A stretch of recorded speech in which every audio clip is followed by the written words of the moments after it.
الحمد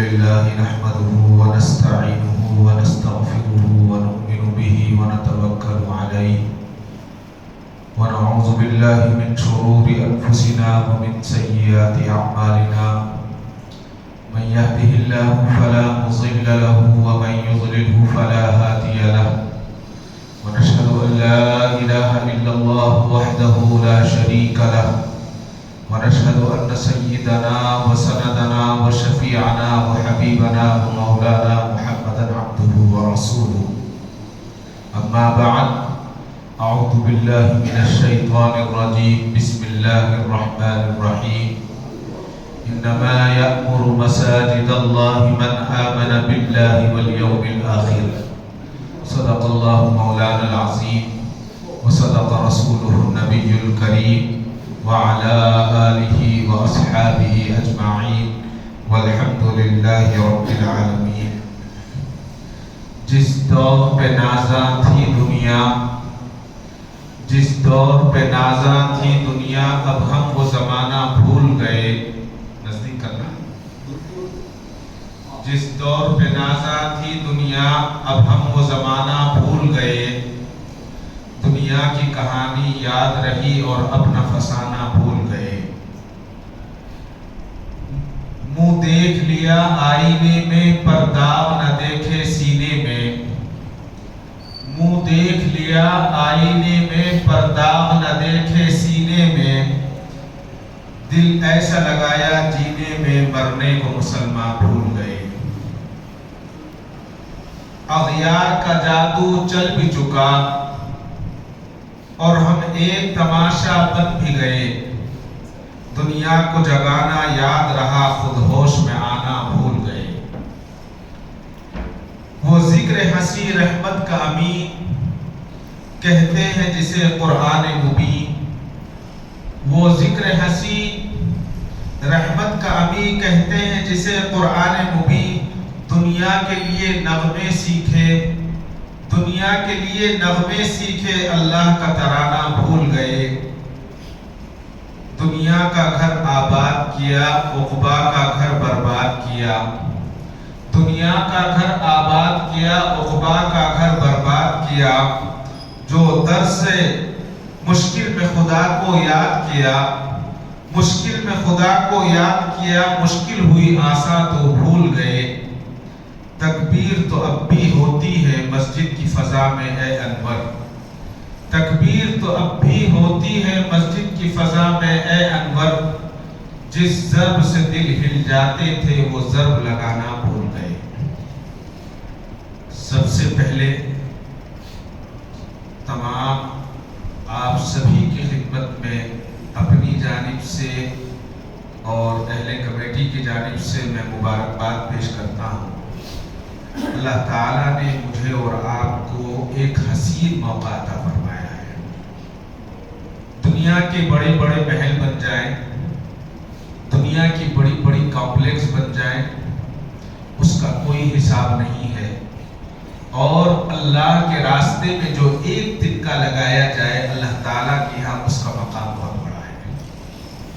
پیران پیر شیخ عبد القادر جیلانی رحمۃ اللہ علیہ، سب مسلک والے ان کو مانتے ہیں۔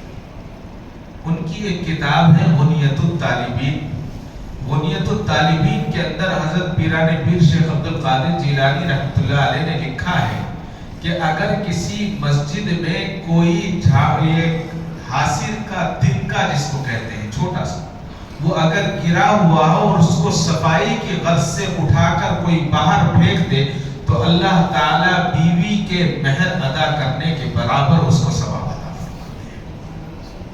یہ صرف ایک صفائی کا معاملہ ہے، اور حدیث ہے من بنا للہ مسجدا بنى اللہ لہ بیتا فی الجنہ، اللہ کے نبی صلی اللہ علیہ وسلم نے ارشاد فرمایا جس نے مسجد بنائی یا مسجد بنانے میں تھوڑا سا حصہ لیا، اللہ تعالیٰ اس کو کل قیامت کے دن جنت میں مقام اور محل عطا فرمائیں گے۔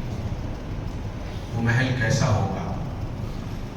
ایک اینٹ سونے کی ہوگی، ایک اینٹ چاندی کی ہوگی، مشک اور عنبر کا اس کا گارا ہوگا، آج یہ سیمنٹ کے گھر بنانے میں انسان کی پوری زندگی کی محنت لگ جاتی ہے اور اس کے پسند کا گھر نہیں بن پاتا. مشک کی قیمت، عنبر کی قیمت، اگر آج مارکیٹ کے حساب سے ہم جائیں، عنبر آج 20,000 روپے گرام ملے گا. مشک 14,000 روپے گرام آج اس کی قیمت ہے. بتائیے کہ ہماری ایسی حیثیت ہے کہ ہم ایسے گارے کو، ایسے سیمنٹ کو اپنے گھر کے لیے استعمال کر سکیں جس کی قیمتیں ہزاروں روپے گرام سے ہیں. یہ تو صرف سمجھانے کے لیے ہے. جنت کتنی بڑی ہے اس کا ہمیں کوئی اندازہ نہیں ہے. صرف جنت کے ایک درخت سے ہم اندازہ لگا سکتے ہیں. جنت میں جو درخت ہوں گے، جنت کے بارے میں بتایا گیا ہے کہ جنت ایک محل کے علاوہ چٹیل میدان ہے. اس کے اندر کوئی باغیچہ نہیں ہے. انسان دنیا کے اندر جتنا ذکر کرتا ہے اتنا باغ وہاں لگا دیا جاتا ہے.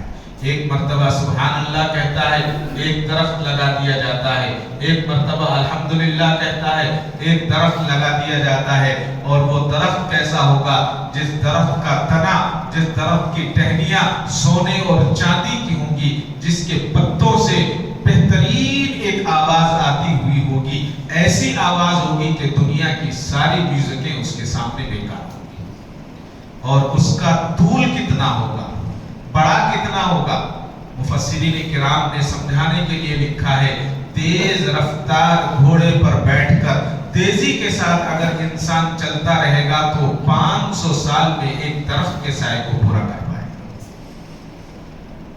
اگر انسان تیز رفتار گھوڑے سے چلے تو میں سمجھتا ہوں کہ 2-4 سال میں ہندوستان کے دنیا کے ایک کونے سے دوسرے کونے تک آدمی چلا جائے گا.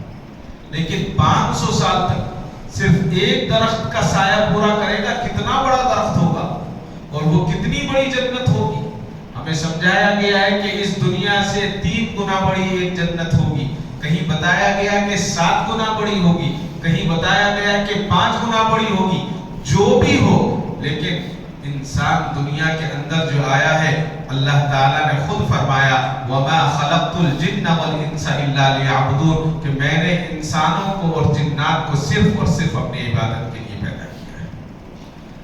اب اللہ کا معاملہ ہے، وہ ہمیں جنت دے یا نہ دے وہ اللہ جانتے ہیں. اس لیے کہ ہم تو اس کے بندے ہیں، ہم تو اس کی عبادت کرنے والے ہیں اور اللہ کے نبی صلی اللہ علیہ وسلم کے ہم غلام ہیں.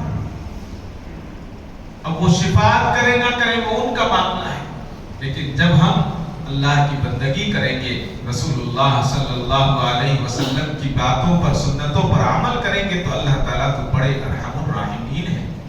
اللہ تعالیٰ تو بڑے نوازنے والے ہیں. میں نے قرآن کریم کی آیت کا ایک ٹکڑا آپ کے سامنے تلاوت کیا. انما یأمر مساجد اللہ من آمن باللہ والیوم الآخر. مسجدوں کو وہی لوگ آباد کرتے ہیں جو آخرت پر ایمان رکھتے ہیں، ایمان لائے.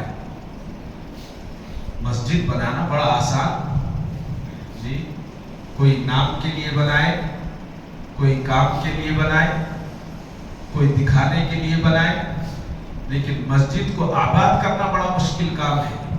اب میں اور آپ اس وقت مسجد میں آئے ہیں، اللہ نے ایک اچھا موقع عطا فرمایا ہے. آج پہلا جمعہ ہے، ہم مسجد میں بیٹھے ہیں. قسم خدا کی اتنی بات میں کہہ سکتا ہوں، کل قیامت کے دن یہ بیٹھنا ہمارے کام آئے گا.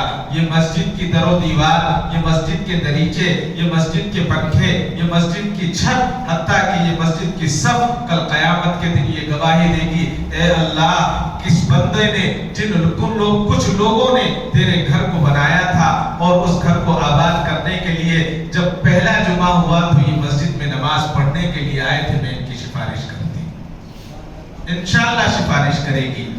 لیکن یاد رکھیں، مسجد کی کان کی آواز آئے اور ہم مسجد نہ آئیں. جب مسجد ہماری سفارش کر سکتی ہے تو مسجد بد دعا بھی کرے گی. اگر مسجد کے قریب ہے، مسجد کے پاس ہیں، سہولت ہے کہ ہم مسجد تک پہنچ جائیں تو ہمارے لیے ضروری ہے مسجد کو پہلے آباد کریں.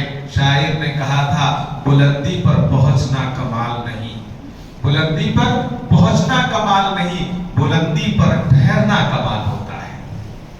اوپر چلا جائے آدمی کوئی کمال کی بات نہیں، وہاں قائم رہے اپنے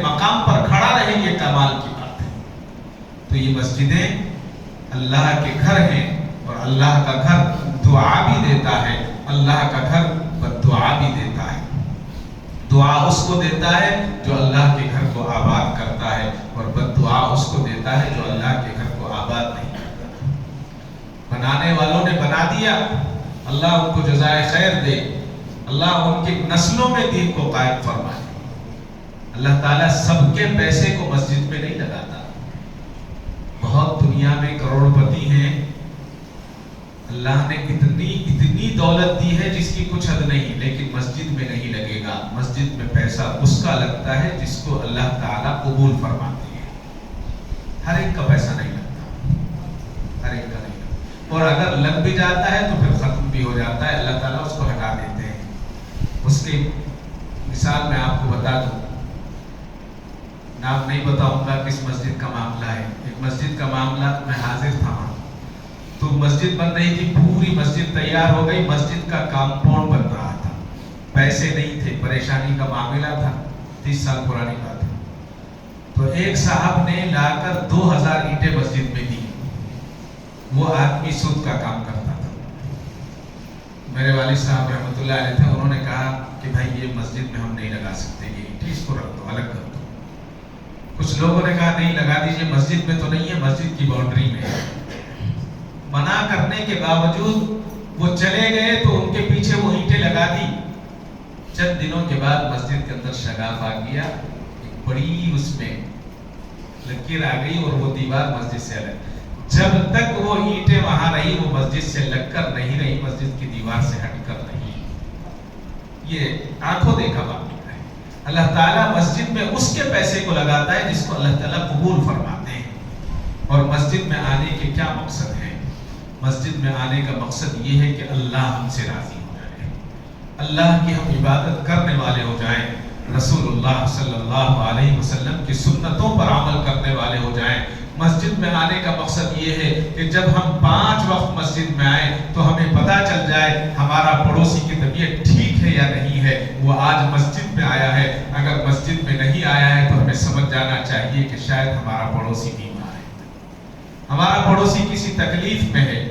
جب مسجد میں آئیں تو سجدے میں گر جائے، اللہ سے گڑ گڑائیں، روئیں، تو اللہ تعالیٰ ساری تکالیف کو آسان فرما دیتے ہیں۔ مانگنے کا سب سے بہترین ذریعہ ہے۔ مسجد ایک ایسی جگہ ہے، دنیا کے اندر جتنے مذاہب ہیں، کسی بھی مذہب کا میں نام نہیں لوں گا، کہیں اگر نماز ان کو عبادت کے لیے جانا ہے تو ناریل لے کر جانا ہوگا، کسی کو موم بتی لے کر جانا ہوگا، کسی کو کوئی اور سامان لے کر جانا ہوگا۔ مسجد ایک ایسی جگہ ہے جہاں آپ جاتے ہیں، مسجد میں پنکھا بھی چلتا ہوا ملے گا، صفائی کے لیے آپ کو حمام بھی ملے گا، مسجد کے لیے وضو خانہ بھی ملے گا، اور بہترین امام بھی ملے گا، 5 وقت مؤذن بھی ملے گا، اور وہ آپ کی خدمت کے لیے تیار ہوگا۔ مسجد ایک اللہ کا ایسا گھر ہے جہاں انسان خالی ہاتھ آتا ہے اور جھولی بھر کر واپس چلا جاتا ہے۔ کسی اور مذہب کے اندر اتنی اچھائی نہیں ہے۔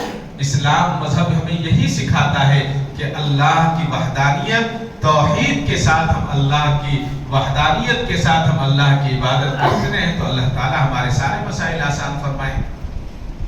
میں ایک صحابی رسول صلی اللہ علیہ وسلم کا واقعہ سنا دوں تاکہ ہمیں اندازہ ہو جائے کہ ہم کون ہیں۔ ہم یہ کہتے ہیں کہ ہم مسلمان ہیں۔ مسلمان کون ہے؟ مسلمان کا مطلب کیا ہے؟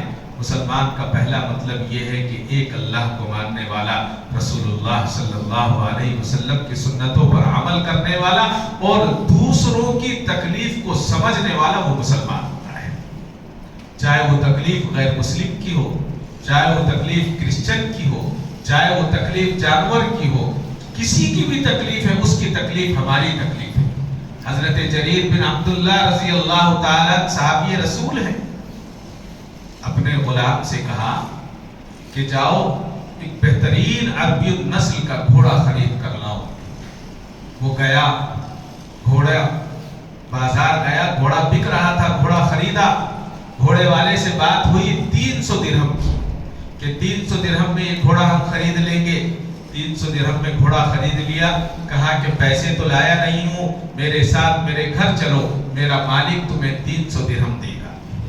گھوڑا لے کر گھر پہنچے، حضرت جریر بن عبداللہ رضی اللہ تعالیٰ کا غلام اپنے آقا سے ملتا ہے اور کہتا ہے کہ حضور گھوڑا لے کر آ گیا ہوں، آپ گھوڑا دیکھ لیں، 300 درہم میں طے ہوا ہے اور گھوڑا کی رقم ادا کر دیں۔ حضرت جریر بن عبداللہ رضی اللہ تعالیٰ باہر آئے، گھوڑا دیکھا، بہت خوبصورت تھا، کہا کہ کتنے کا لیا؟ کہ 300 درہم کا۔ انسان کی عادت ہوتی ہے کہ اگر 100 روپے کی چیز مل رہی ہے تو اسے 50 میں خریدنا چاہتا ہے۔ حضرت جریر بن عبداللہ نے کہا گھوڑا 300 درہم کا نہیں ہے۔ مالک سمجھ گیا کہ شاید پیسہ کم کرانا چاہتے ہیں۔ حضرت جریر بن عبداللہ نے گھوڑے کے پیٹھ پر ہاتھ پھیرا اور کہا کہ گھوڑا 300 کا نہیں، گھوڑا 400 درہم کا ہے۔ عجیب بات ہے، 300 درہم کی بات ہو گئی، حضرت جریر بن عبداللہ کہتے ہیں کہ 400 درہم کا ہے۔ بیچنے والا خوش ہو گیا کہ ٹھیک ہے صاحب، آپ 400 دے دیجئے۔ کہا کہ رکو، پیچھے گئے، اس کی ران پر ہاتھ پھیرا اور کہا کہ نہیں، گھوڑا 400 کا نہیں، گھوڑا 500 کا ہے۔ غلام دیکھ رہا ہے۔ پھر دوسری طرف گئے، دوسرے ران پر ہاتھ پھیرا، کہا گھوڑا بہت مضبوط ہے، گھوڑا 400 کا نہیں، گھوڑا 500 کا ہے۔ پھر آگے کی طرف گئے، اس کی گردن پہ ہاتھ پھیرا اور کہا کہ گھوڑا 500 کا نہیں، گھوڑا 600 کا ہے۔ پھر تیسری ٹانگ پر ہاتھ پھیرا، کہا کہ گھوڑے کی ٹانگیں بڑی مضبوط ہیں اور آگے کی اگر ٹانگیں مضبوط ہوں گی تو گھوڑا اچھا دوڑے گا، گھوڑا تو 600 کا ہے۔ بڑھاتے گئے 800 درہم پر آ گئے۔ بیچنے والا خوش ہے، پہلا موقع، دنیا میں پہلا موقع ہوگا، 300 کی جگہ 600 اور 600 کی جگہ 800۔ اندر گئے، 800 درہم کی تھیلی لائے اور کہا کہ یہ گھوڑے کی رقم لو اور چلے جاؤ۔ بڑا خوش ہوا، چلا گیا۔ حضرت جریر بن عبداللہ رضی اللہ تعالیٰ کا غلام کہنے لگا کہ حضور یہ کیا ہوا؟ میں نے تو گھوڑا 300 درہم کا خریدا، آپ نے اس کو 800 ادا کیے، یہ کیا ہوا؟ آپ کو تو کم کرانا چاہیے تھا، آپ اور اس کو زیادہ دے دیے پیسے، 500 درہم زیادہ دیے۔ حضرت جریر بن عبداللہ رضی اللہ تعالیٰ نے فرمایا میں نے اس کے ساتھ کوئی احسان نہیں کیا۔ میں نے اس سے پوچھا تم گھوڑا کیوں بیچ رہے ہو؟ اس نے کہا میں کچھ پریشان ہوں، پریشانی کے عالم میں گھوڑا بیچ رہا ہوں تاکہ میرا کام ہو جائے۔ میں نے رسول اللہ صلی اللہ علیہ وسلم سے بیعت کی تھی، جب میں نے آپ صلی اللہ علیہ وسلم کے ہاتھ پر کلمہ پڑھا تو آپ نے فرمایا تھا اے جریر کبھی کسی مسلمان کو تکلیف نہ دینا۔ میں نے رسول اللہ صلی اللہ علیہ وسلم سے جو وعدہ کیا تھا وہ وعدہ پورا کیا ہے، میں نے کوئی احسان نہیں کیا ہے۔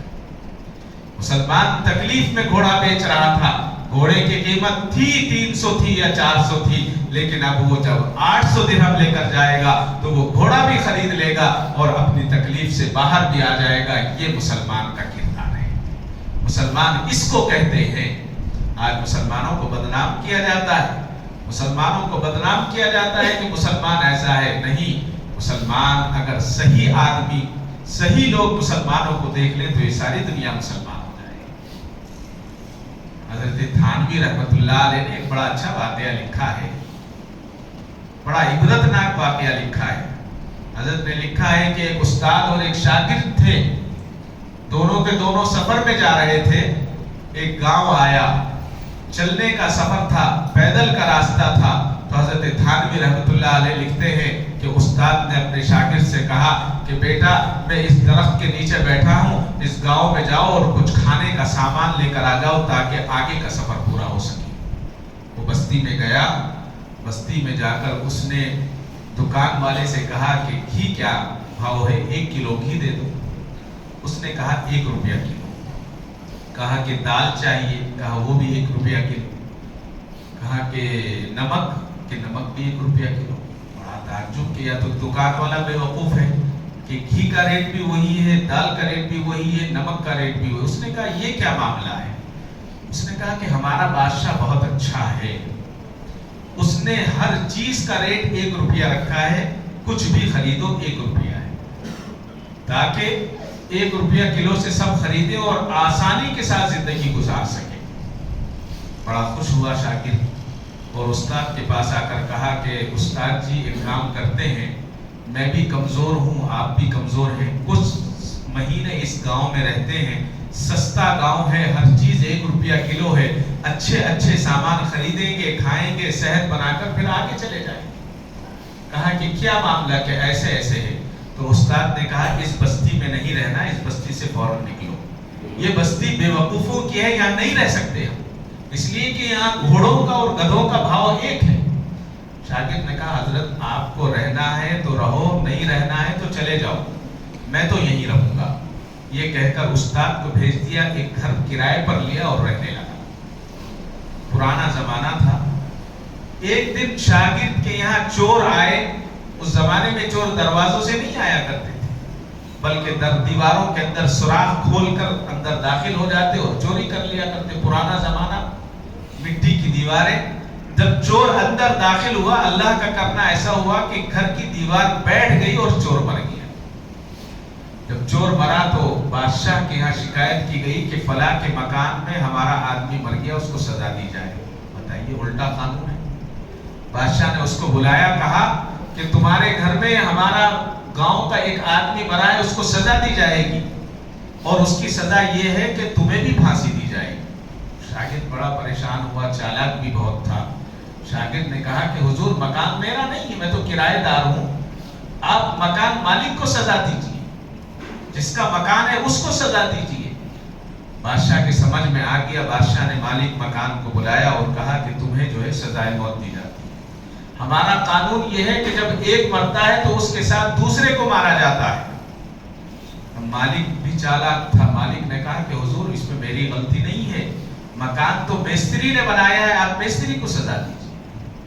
اب مستری کو بلایا، کہا کہ تمہیں سزا دی جاتی ہے، سزائے موت۔ مستری نے کہا کہ میری کیا غلطی ہے؟ غلطی تو گارا بنانے والے کی ہے، جس نے گارا بنایا اس نے پتلا بنایا، اس لیے مکان گر گیا، آپ سزا گارے والے کو دیجیے۔ گارے والے کو بلایا، کام والے کو، اس نے کہا میری بھی غلطی نہیں ہے، غلطی تو فلاں اونٹ والے گھوڑے والے کی ہے، وہ گھوڑا آیا اور گھوڑا جو ہے جب بتکا کودا تو میرے ہاتھ سے گھڑا چھوٹ گیا اور پانی زیادہ ہو گیا۔ بادشاہ نے گھوڑے والے کو بلایا کہ تمہیں سزا دی جاتی ہے۔ گھوڑے والے نے کہا کہ نہیں، میری غلطی نہیں ہے، فلاں عورت کی غلطی ہے، فلاں عورت میرے گھوڑے کے پاس سے گئی تو اس نے پیروں میں جو چین پہنی ہوئی تھی اس میں آواز آ رہی تھی، اس آواز کی وجہ سے میرا گھوڑا ڈر گیا تھا۔ اب اس کو بھی چھوڑ دیا، عورت کو بلایا۔ عورت نے کہا کہ اس میں میری کیا غلطی ہے، میں نے تو پہنی تو ہے، بنانے والا کون؟ سنار ہے، آپ سنار کو سزا دیجیے۔ اب سنار کو بلایا، سنار نے کہا اس نے چاندی دی تھی، پیسے دیے تھے۔ بادشاہ نے کہا نہیں، ہمارا قانون ہے جب ایک مرتا ہے اس کے ساتھ دوسرے کو مارا جاتا ہے۔ اب فیصلہ سنا دیا گیا اور سنار کو پھانسی کے لیے لے جایا گیا۔ اب جب پھانسی کے لیے لے جایا گیا تو پھندا پہلے تیار ہو گیا تھا، شاگرد کے حساب سے شاگرد بہت موٹا تھا۔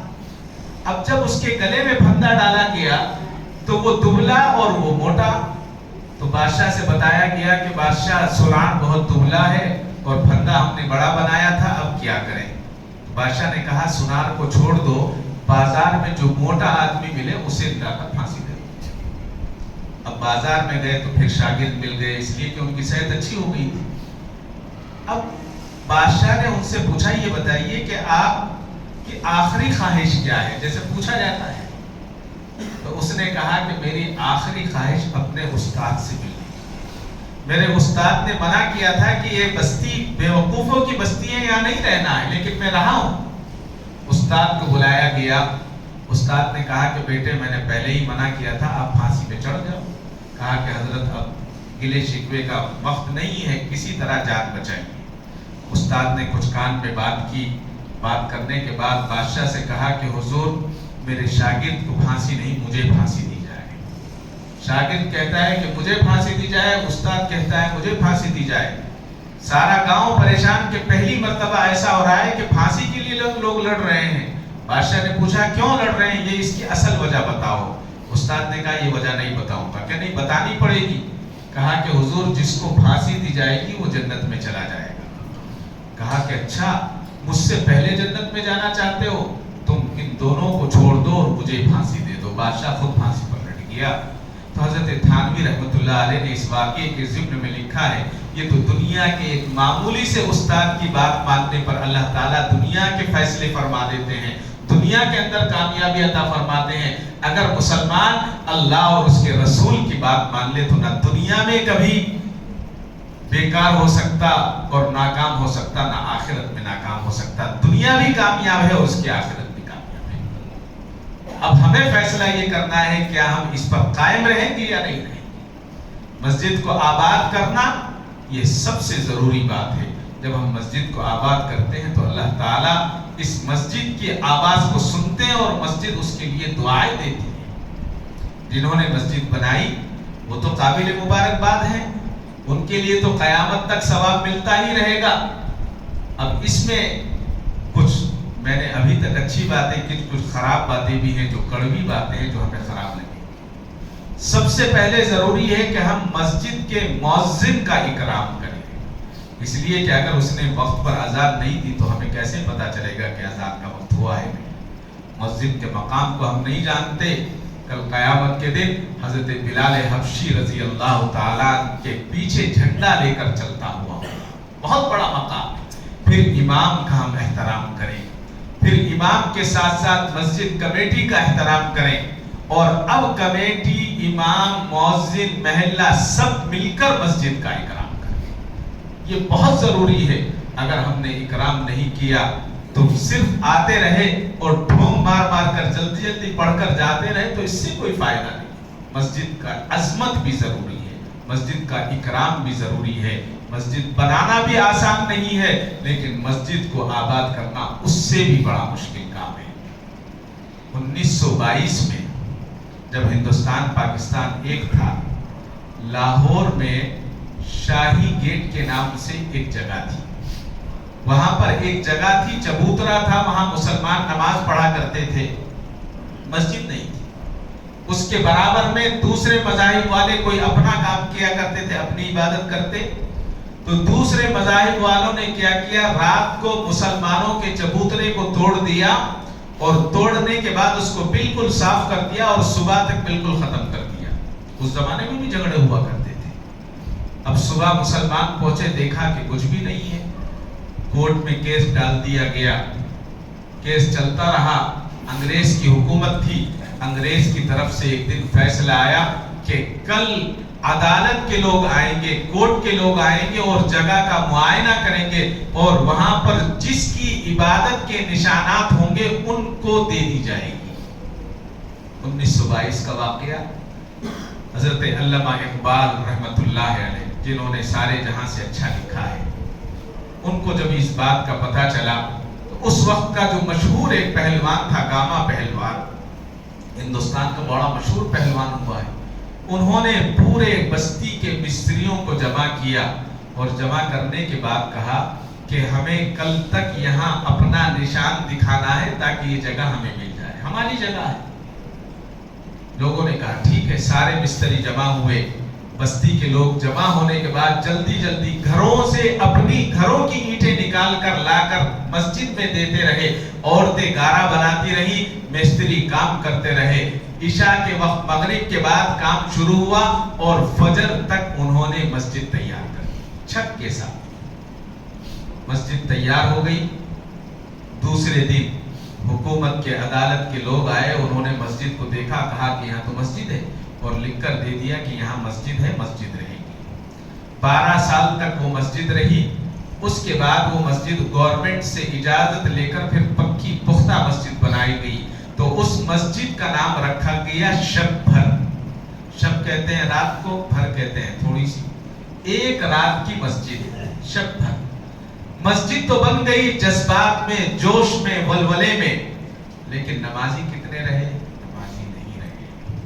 اسی کو علامہ اقبال نے فرمایا, مسجد تو بنا دی شب بھر میں ایمان کی حرارت والوں نے. مسجد تو بنا دی شب بھر میں ایمان کی حرارت والوں نے. من اپنا پرانا پاپی ہے, برسوں بھی نمازی بن نہ سکے. کچی مسجدیں, مسجد نبوی ایسی نہیں تھی اللہ کے نبی کی مسجد. آج اللہ نے میرے اور آپ کے اوپر بڑا احسان کیا ہے. جب اللہ کے نبی صلی اللہ علیہ وسلم سجدے میں جایا کرتے تھے، اگر بارش کا زمانہ ہوتا اللہ کے نبی کی مبارک پیشانی پر گارا لگ جایا کرتا تھا۔ فرماتے ہیں کہ اس زمانے میں مسجدیں کچی ہوا کرتی تھی، نمازی پکے ہوا کرتے تھے۔ آج مسجدیں پکی ہو گئی ہیں، ہم کچے ہو گئے ہیں، لہٰذا مسجد کی حفاظت کی ذمہ داری پہلے سے زیادہ اب ہم پر ہے۔ پہلے اگر ہم سستی میں گھر نماز پڑھ لیا کرتے تھے تو آج حالات دیکھ رہے ہیں، ملک کے حالات کس طرف جا رہے ہیں، ہمیں اس طرف بات کرنے کی ضرورت بھی نہیں ہے۔ بس اس کی حفاظت کی ذمہ داری یہ ہے کہ جتنا ہو سکے مسجد میں نماز پڑھیں، مسجد میں آ جائیں اور مسجد میں اپنے بچوں کو بھی ساتھ لائیں۔ ایسے بچوں، گود کے بچوں کو نہ لائیں۔ 7-8 سال کا بچہ، آپ عربوں کو دیکھتے ہوں گے، ابھی حاج صاحب سے بات ہوئی، دبئی میں رہتے ہیں۔ عرب کیا کرتے ہیں، اپنے بچوں کو ہاتھ پکڑ کر مسجد میں لے جاتے ہیں تو وہ بھی نماز پڑھنے والے ہو جاتے ہیں، عادت ہو جاتی ہے۔ اور کمیٹی والوں سے بھی ایک گزارش یہ ہے کہ بچوں کو دھمکائیں مت، وہ مسجد میں ایک طرف شرارت کریں، ان کو کرنے دیں شرارت۔ جو شرارت کرنے والے ہیں یہی کل نماز پڑھنے والے ہوں گے، اس لیے کہ اللہ کے نبی صلی اللہ علیہ وسلم نے ارشاد فرمایا مسجد کے بچے کبوتر ہوتے ہیں۔ اگر کبوتر کسی بلڈنگ پر ہوتے ہیں، کسی جگہ ہوتے ہیں تو وہاں کی خوبصورتی میں اضافہ ہو جاتا ہے، اور مسجد کے بچوں کو کبوتر بتایا گیا ہے۔ لہٰذا ہم اپنے بچوں کو مسجد میں لانے کی کوشش کریں، مسجد کی حفاظت کی کوشش کریں، اور سب سے بہترین حفاظت یہ ہے کہ جو مسجد بنانے والے ہیں، جو مسجد کے ذمہ داران ہیں، ان کا ساتھ دیا جائے۔ ساتھ کا مطلب یہ نہیں ہے کہ آپ ان کے ساتھ ساتھ گھومیں، جو وہ کام کر رہے ہیں ان کی حوصلہ افزائی کی جائے اور اس کی حفاظت کی جائے۔ مسجد بنانے کے بعد کسی کی نہیں رہتی، یہ مسجد بننے کے بعد اللہ کی ہو جاتی ہے۔ اللہ کا گھر ہے، اللہ کے گھر کی حفاظت سب کی حفاظت ہے، اور حفاظت کا بہترین طریقہ یہ بتایا گیا ہے کہ اگر ہم اس میں اچھائی نہیں کر سکتے تو برائی بھی نہ کیا جائے۔ جی، کوئی برا کرنا چاہتا ہے، کوئی برائی کی طرف جاتا ہے تو اس کا ساتھ نہ دیا جائے، بلکہ اللہ کا خوف دل میں رکھا جائے، اور یہ مسجد سے محبت کی جائے، اللہ کے گھر سے محبت کی جائے۔ جب ہم اس سے محبت کریں گے تو اللہ تعالیٰ ہمیں اس کا صلہ عطا فرمائیں گے۔ شاید وقت زیادہ نہ ہو گیا ہو، اپنی بات کو مختصر کرتے ہوئے، مسجد جو ہے اللہ کا گھر ہے، اور اگر ہمیں دنیا کے اندر کامیابی حاصل کرنی ہے تو اللہ کے سامنے سجدہ کرنا ہوگا، اور نماز جو ہے اللہ کے نبی نے اپنی آنکھوں کی ٹھنڈک بتایا ہے۔ اگر اللہ کے نبی کی آنکھوں کو ٹھنڈک پہنچانی ہے تو ہمیں نماز پڑھنی ہوگی۔ کوئی بھی ہو اپنے طریقے سے آئے، نماز پڑھے۔ اگر مسجد ایک ایسی جگہ ہے، امام کا مرتبہ اتنا بڑا ہے، اگر صدر آئے یا سیکریٹری آئے اور یہ کہنے لگے کہ آج میرے گھر میں شادی ہے، آپ 10 منٹ پہلے نماز پڑھا دیجیے، تو نہیں پڑھاتا، وہ کہتا ہے کہ نہیں، جب وقت ہوگا تب نماز پڑھاؤں گا۔